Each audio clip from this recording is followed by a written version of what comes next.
Presidius, the watch brand with one of the most difficult names to pronounce, or at least difficult for me to pronounce, is back with another military-inspired watch. This time they're taking inspiration from the Dirty Dozen, and they hit the nail on the head with this watch. It's on a Perlon strap. They've modernized the design, and I think they got it right. So let's flip the camera and take a look at a Dirty Dozen inspired watch by Presidius.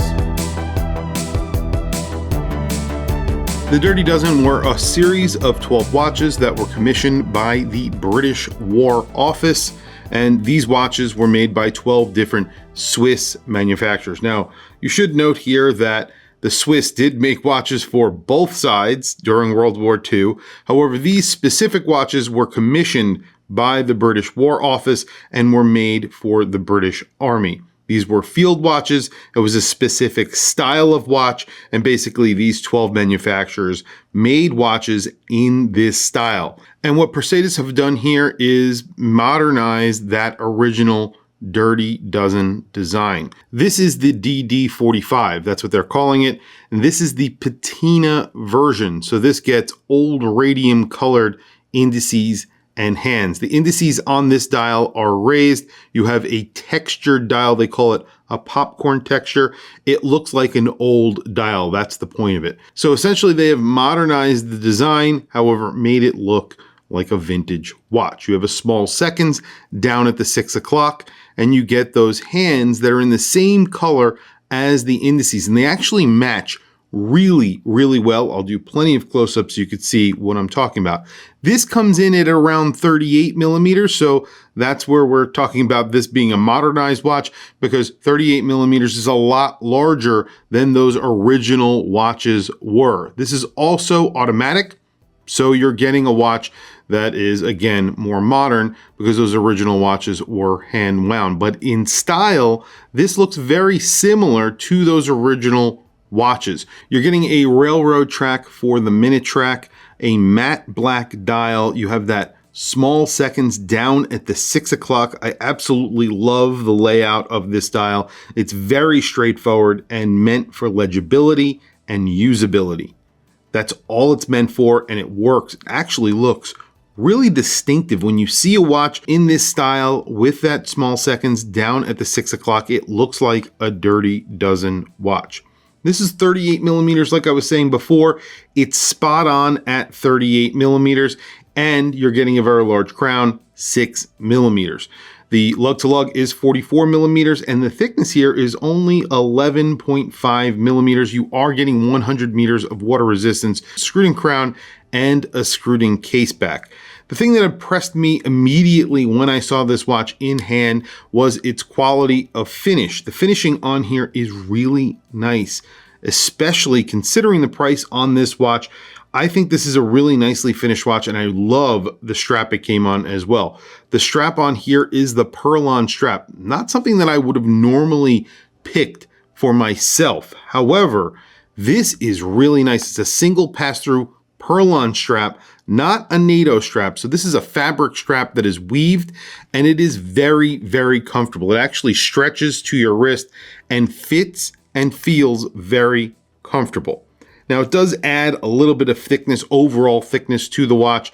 So it adds about 1.5 millimeters, somewhere in that range. So it will wear thicker because of that, but it does sit on your wrist really, really well, even though you have a single pass-through NATO on here. It is pretty heavy. You have an automatic movement inside, the sapphire crystal, all of that adds up. So the movement inside here is a Landerden L24. It does get a go state position, so that's something to keep in mind. So when you unscrew the crown, you do have to pop it out into the second position because there is no date on here. So the go state position is a little bit annoying for some. Some people won't care about it. Before we talk about price and before I throw the watch on my wrist, here is the watch that's on my wrist today. This is a very interesting watch. One of my recent purchases. I haven't really purchased that many watches this year. This was one of them. It's a Toledano & Chan B1 integrated bracelet watch with a very, very distinctive look. Obviously, you're not going to see a lot of these walking around in the city or somewhere else, anywhere else really. They've only made 150 of them, so very cool watch, very weird, lots of different inspirations behind it. I have a video that I did about this watch. If you want to check that out, I'll put a link to that video up above.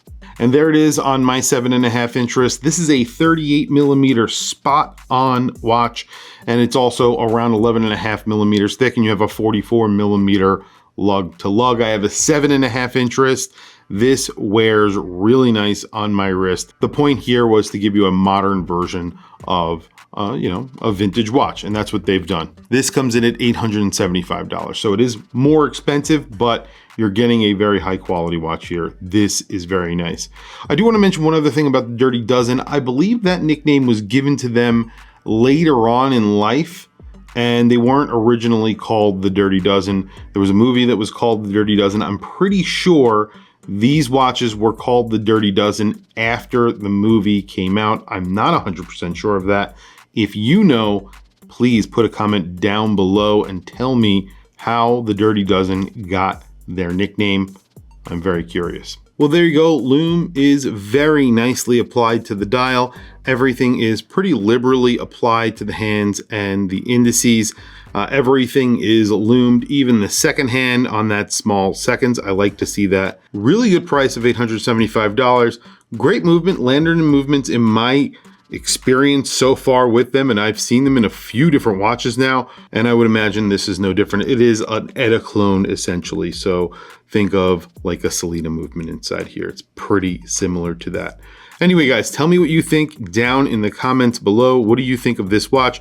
What do you think of the brand Praecidus? Now, I think I'm saying that correct. It's a very hard name for me to say for one reason or another.